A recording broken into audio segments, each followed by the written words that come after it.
Crítica textual em defesa da fé cristã, em defesa do Novo Testamento. Documentos do primeiro e início do segundo século que atestam o Novo Testamento já escrito dentro do primeiro século. Desde o início do século XX, o Novo Testamento tem se tornado alvo de ataques pseudo-racionalistas por parte dos críticos liberais e, pasmem, muitos seminários teológicos têm difundido sutilmente os mesmos pressupostos do liberalismo e do progressismo anti-ortodoxo. É muito comum eruditos anticonservadores afirmarem com falsa propriedade que os textos do Novo Testamento no primeiro século eram transmitidos somente através da oralidade e que não existiam documentos escritos dos textos neotestamentários dentro do primeiro século. E afirmam os acadêmicos parciais que os livros do Novo Testamento são, na verdade, escritos anônimos do segundo século. Essa vertente nociva para a fé cristã tem sido adotada até mesmo nos meios teológicos. A tal interpretação pífia tem sido sustentada mesmo por teólogos e eruditos denominados cristãos. Mas, inconsciente ou consciente, parece que os teólogos cristãos não perceberam as implicações negativas em defender tal ensejo, que é um prato cheio para os ateus, agnósticos e evolucionistas, pois os mesmos zombam e menosprezam a autenticidade dos textos sagrados. Agora pensemos de maneira equilibrada e coerente. Como poderíamos confiar as nossas consciências e convicções morais e éticas em um conjunto de livros cuja redação provém de autores anônimos, ou seja, de autores posteriores aos eventos evangélicos? Se fosse esse o caso, óbvio que o texto sagrado seria motivo de desconfiança e dúvida, pois os apócrifos é que contêm essa fama de origem certa. Todavia, se os evangelhos e as cartas apostólicas estiverem no mesmo contexto, não poderíamos creditar a tal obra as nossas confissões de fé e moral. Desse modo, o conceito de sola escritura seria passível de erro. Dito isso, nos tempos modernos, onde até alguns acadêmicos e autores cristãos oferecem munição ao ateísmo, faz-se necessário conhecermos profundamente essas questões cruciais para a ortodoxia da fé e para manter ilesa o fundamento da sola escritura, que desde os primórdios também era sustentado pelos primeiros pais.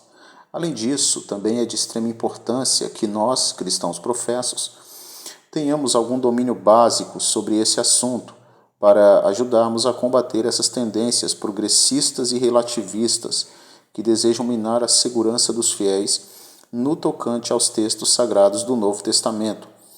A ideia absurda de que os evangelhos que piedosamente lemos todos os dias são redações tardias e não descrições exatas de testemunhas oculares, acabam ofuscando o testemunho indubitável desses autores e lançam dúvidas sobre a possibilidade de manipulação, correção e adulteração dos livros em questão. Visto que se realmente os 27 livros que compõem o Novo Testamento não se originaram de seus respectivos autores, deveríamos confessar a real possibilidade também de corrupção e manipulação intencional do texto bíblico, pois estaríamos sujeitos a acreditar em testemunhos secundários, em terciários, sobre as narrativas orais dos que viram e ouviram sobre os eventos que envolveram o ministério de Cristo e seus apóstolos. É sempre necessário rebater e refutar a posição liberal de certos teólogos, eruditos, acadêmicos e professores céticos, pois o nosso país está infestado de falsos guias cegos, que dia após dia estão seduzindo milhares à descrença com as suas falácias infundadas, porque sabem que os acomodados compram tudo o que lhes é oferecido. Então, aqui nesse curto e objetivo esboço, quero vos elencar alguns documentos que provam por A mais B que o Novo Testamento já estava escrito no primeiro século, ou seja, os evangelhos, as epístolas paulinas, as gerais, não foram elaboradas por pseudepígrafos, como alegam tais autoridades e entusiastas de leigos no assunto. Com isso, reafirmamos a nossa convicção de fé, a saber, cremos que o Novo Testamento foi escrito inspiradamente por Deus por seus devidos autores, testemunhas oculares e discípulos destes. Temos a carta de Inácio de Antioquia. Bem, Inácio viveu entre 68 e 107 d.C. Na sua carta aos Efésios, o bispo de Esmirna, que escreveu por volta de 95 a 100, declarou: está escrito, Deus se opõe aos orgulhosos, fecha aspas. Este é o testemunho de um autor do primeiro século. Ele fora aluno do apóstolo João e conheceu também a Paulo. E ele é categórico quando diz que tais palavras estavam escritas. Conseguintemente, isso implica que essa passagem em seus dias era considerado sagrada escritura. E esse texto só pode ser lido em 1 Pedro 5, versículo 5 e Tiago 4, versículo 6. Os críticos podem objetar que esse texto pode ser uma referência de Inácio ao texto de Provérbios, capítulo 3, verso 34, e não necessariamente a 1 Pedro, capítulo 5, verso 5 ou Tiago 4, verso 6. Mas vejamos se esse argumento se sustenta à luz da análise morfossintática do texto. Bem, o texto em hebraico reza: certamente ele escarnecerá dos escarnecedores, mas dará graça aos mansos, como podemos ver abaixo. Então temos o texto aqui em hebraico: certamente ele escarnecerá dos escarnecedores, mas dará graça aos humildes. É nítido a diferença textual entre a escrita de Inácio e o texto em hebraico, mas os críticos podem recorrer ao texto grego do Antigo Testamento, a chamada Septuaginta, e realmente, ao analisarmos a passagem dentro dessa obra, veremos a semelhança ortográfica. Contudo, há uma diferença substancial que não permite qualquer crítico textual sério tomar como fonte primária a passagem de Provérbios 3:34 para a referência feita por Inácio de Antioquia. Isso se dá porque no texto da Septuaginta, lá aparece o substantivo Kyrios e não Theos, e o substantivo nominativo Theos só aparece nos textos de 1 Pedro 5, versículo 5 e Tiago 4, verso 6. Mas esse substantivo, Senhor, dentro da Septuaginta, jamais é substituído por Deus, apenas em alguns casos pelo tetagrama. Portanto, se Inácio tivesse usado como fonte para sua dissertação o texto de Provérbios 3, versículo 4, como lemos na Septuaginta, deveríamos ler: está escrito, o Senhor se opõe aos orgulhosos, pois isso não seria problema algum para ele. Haja vista que, se ele não possuísse em mãos manuscritos do Novo Testamento, essa seria a forma sintática e morfológica que ele usaria. Mas como podemos ter certeza de que Inácio de Antioquia realmente rezou Deus ao invés de Senhor? Tiramos então essa indagação. O texto direto do grego da Epístola de Inácio concorda com o que tenho exposto até aqui. Então temos aqui a Epístola de Inácio aos Efésios, capítulo 5. Em uma tradução literal, podemos ler aqui, Gegaptai, Grerephanos, Hotios, Antitassetai. Gegraptai, Gariperephanos, Hotios, Antitassetai. Em uma tradução literal, podemos ler o seguinte, pois está escrito, Gegraptai, Deus, Hotios, pois está escrito, Deus se opõe aos orgulhosos. Perephanos antitassetai. O texto é muitíssimo claro. O escritor Inácio de Antioquia usou como fonte escriturística o texto de 1 Pedro 5 ou Tiago 4, verso 6, visto que essa leitura só é encontrada nesses dois textos do Novo Testamento.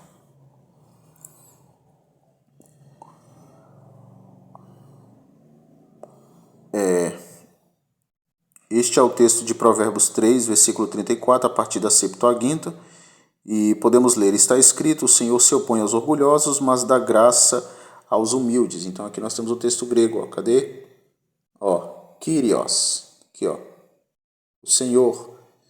Kyrios hiperephanos antitassetai tapeinos de didosinharin. Temos agora a carta de Policarpo aos Filipenses. Bem, Policarpo foi um pai da igreja do primeiro século que escreveu ali no início do segundo século depois de Cristo. Deixou-nos também um testemunho de que o Novo Testamento já estava impresso num documento no primeiro século. Ele escreveu na Epístola aos Filipenses, capítulo 3, o seguinte: O abençoado apóstolo Paulo vos escreveu uma carta, que se a estudarem encontrarão o sentido de terem sido levantados na fé.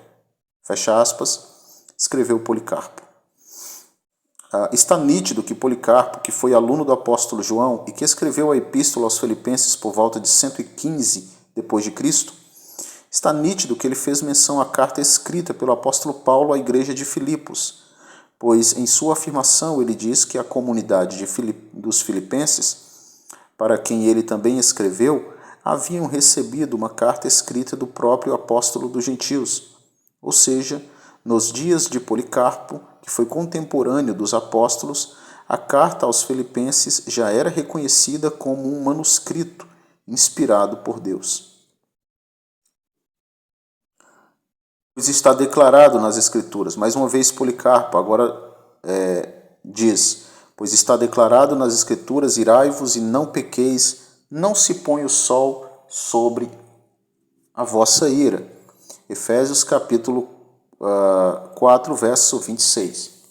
Bom, aliás, temos aqui Epístola aos Filipenses, capítulo 12, é a fala de Policarpo. Aqui está claro que Policarpo usa o texto de Efésios 4, 26 e ele mesmo reconhece como Escritura, está declarado nas Escrituras, ou seja, em pé de igualdade aos textos canônicos da Taná. Essa é uma evidência estrondosa de que as cartas paulinas já eram manuscritos com autoridade litúrgica no primeiro século, refutando as alegações irresponsáveis dos críticos e liberais acadêmicos. Os mesmos ainda podem recorrer ao argumento de que Policarpo fez referência ao texto dos Salmos capítulo 4, verso 4. Mas vejamos se tanto no hebraico como na versão da Septuaginta grega, se o texto corresponde à mesma estrutura morfológica e semântica do que lemos aqui na Epístola de Paulo aos Efésios, capítulo 4, verso 22. Então temos aqui o texto. Como vemos, o texto em hebraico está muito distante morfologicamente e também semanticamente do que lemos em Efésios 4, 26, texto do qual foi a fonte primária de onde Policarpo extraiu seu comentário. O texto direto da Septuaginta também pode se traduzir: tremei e não queirais pecar, falai nos vossos corações, nos vossos aposentos e emudecei. Temos aqui o texto em grego na versão da Septuaginta. É nítido, mais uma vez, que a fonte para o comentário de Policarpo não foi nem o texto advindo da versão grega da Septuaginta, nem o texto hebraico para o Salmo 4, verso 4. Comparando a leitura, é muito objetivo que o texto que serviu de fonte para o escrito de Policarpo foi o texto grego do Novo Testamento, Efésios 4, 26, o que deixa claro que para o autor eclesiástico do primeiro século, a carta de Paulo aos Efésios era considerada e já possuía o status de Sagrada Escritura. Temos agora Clemente de Roma, que viveu entre 35 e 98 d.C. Bom, Clemente de Roma, um bispo que viveu no primeiro século, também deixou-nos escritos que provam a historicidade e canonicidade do Novo Testamento no primeiro século. Na obra de Clemente nós podemos ler: como se lê, Deus resiste aos orgulhosos, dá, porém, graça aos humildes. Aqui Clemente faz menção à passagem de 1 Pedro 5, verso 5 ou Tiago 4, verso 6, afirmando que o tal conteúdo pode ser lido, ou seja, fazia parte de um documento já dentro desse período do primeiro século. Temos agora a Epístola de Barnabé, um pai da igreja do primeiro século, que viveu entre 70 e 100 d.C. Aqui temos o testemunho de Barnabé, um documento do primeiro século que faz menção à passagem do Evangelho de Mateus, capítulo 22, versículo 14, e declara que tal passagem está escrita, ou seja, nos dias do escritor, no primeiro século, o Evangelho de Mateus já era conhecido como um texto escrito. Temos aqui, a Epístola de Barnabé.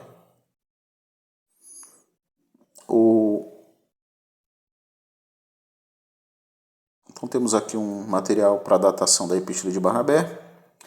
Além dessa evidência interna para a datação da Epístola de Barnabé como pertencendo entre o período de 70 a 110 d.C., temos também o testemunho de escritores eclesiásticos do segundo século, como Clemente de Alexandria e Orígenes, que afirmam e reconhecem que essa epístola foi escrita pelo próprio autor Barnabé, aquele que acompanhava a Paulo em viagens missionárias. A epístola se encontra inteira em seus 21 capítulos no Códice Sinaíticos, que é datado em 350 d.C., e o Hierossolymitanos em 900 d.C. Também uma versão latina muito antiga, no século IV d.C. O autor da epístola fez menção inequivocadamente ao texto de Mateus 22,14, visto que a expressão muitos são chamados e poucos são os escolhidos não existe em nenhuma outra literatura judaica, seja ela canônica ou não. Então temos aqui o texto na Epístola de Barnabé, Codex Sinaíticos, como está escrito, Gegraptai, muitos são chamados, poucos escolhidos. Então temos aqui mais uma vez na Epístola de Barnabé, agora capítulo 21, verso 1, ele escreveu: É bom, portanto, guardar as ordenanças do Senhor que estão escritas, e a elas conformar o comportamento. Aqui, capítulo 21, parágrafo 1, Epístola de Barnabé. Em mais um caso, o autor dessa epístola, que é consensualmente datada do primeiro século, fornece-nos evidências literárias objetivas sobre a existência do Novo Testamento escrito já no primeiro século, pois Barnabé faz menção à passagem de Mateus 24,14 e também alega que as ordenanças do Senhor Jesus tinham sido escritas. Mas isso fica óbvio, uma vez que ele citou anteriormente o verso 14 de Mateus 22. Aqui nós temos o texto em grego da Epístola de Barnabé e diz exatamente: é bom, portanto, guardar os preceitos do Senhor que estão escritos, e a eles conformar o coração. Temos aqui, Didaimota tu Kyrio rossa gegraptai. Papias de Hierápolis, um bispo ali que viveu entre 70 a 155 d.C. Foi o escritor eclesiástico do primeiro século e que fora contemporâneo dos apóstolos. Também afirmou em seus dias que o Evangelho segundo Marcos e Mateus foram redigidos por seus próprios autores no primeiro século e não por escritores anônimos, como alegam os relativistas acadêmicos. Vejamos o testemunho de Papiros que sobreviveu na obra do historiador Eusébio de Cesareia. Bom, Evangelho de Marcos, que também é o bispo de Hierápolis, no caso Papias. Papias escreveu sobre Marcos. Marcos, intérprete de Pedro, escreveu com exatidão, mas sem ordem, tudo aquilo que recordava das palavras e das ações do Senhor. Não tinha ouvido e nem seguido ao Senhor, mas, mais tarde, Pedro. Ora, como Pedro ensinava, adaptando-se às várias necessidades dos ouvintes, sem se preocupar em oferecer uma composição ordenada e das sentenças do Senhor. Marcos não nos enganou, escrevendo conforme recordava. Tinha somente esta preocupação: nada negligenciar do que tinha ouvido e nada dizer de falso. O Evangelho de Mateus, no ano 130, o bispo Papias de Hierápolis, na Frígia, região da Ásia Menor, que foi uma das primeiras a ser evangelizada pelo apóstolo, fala do Evangelho de São Mateus.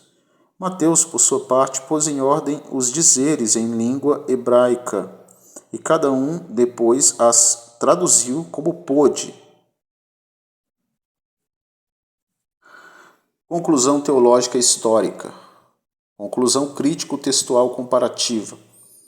Estes 4 autores cristãos do primeiro século nos fornecem estas evidências textuais que fixa de modo claro e inquestionável o Novo Testamento dentro do período do primeiro século, não como apenas uma mensagem oral, mas também como um documento já reconhecido como escritura por estes discípulos do Colégio Apostólico, portanto nos levando a uma ortodoxia bem fundamentada sobre a origem canônica do Novo Testamento, tratada como Sagrada Escritura ainda no período do primeiro século.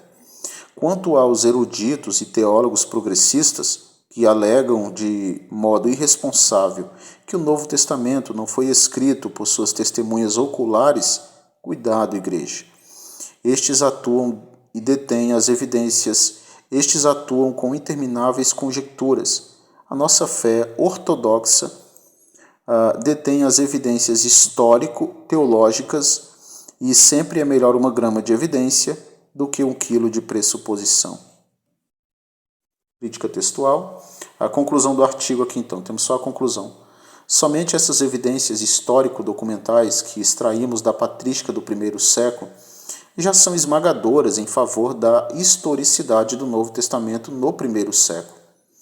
Isso porque ainda temos várias evidências arqueológicas e também papirológicas que advogam em favor da antiguidade dos livros do Novo Testamento, remontando assim até ao primeiro século, sendo confeccionados da pena dos apóstolos, ou dos que conviveram com eles, como foi o caso de Marcos, Lucas, Judas e Tiago, irmão do Senhor, e não literaturas anônimas produzidas em qualquer momento do segundo século, como alegam os anticonservadores.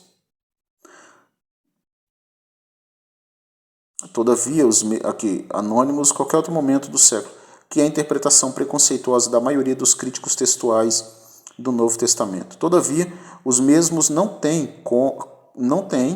que ignorar essas toneladas de evidências irrefutáveis, somente para suportarem um consenso acadêmico, pois para muitos eruditos é mais formidável disseminar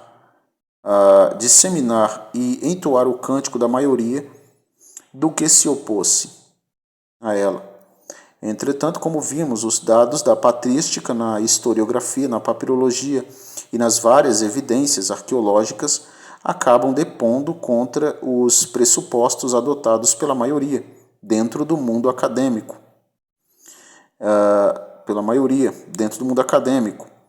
E o que realmente importa são os fundamentos.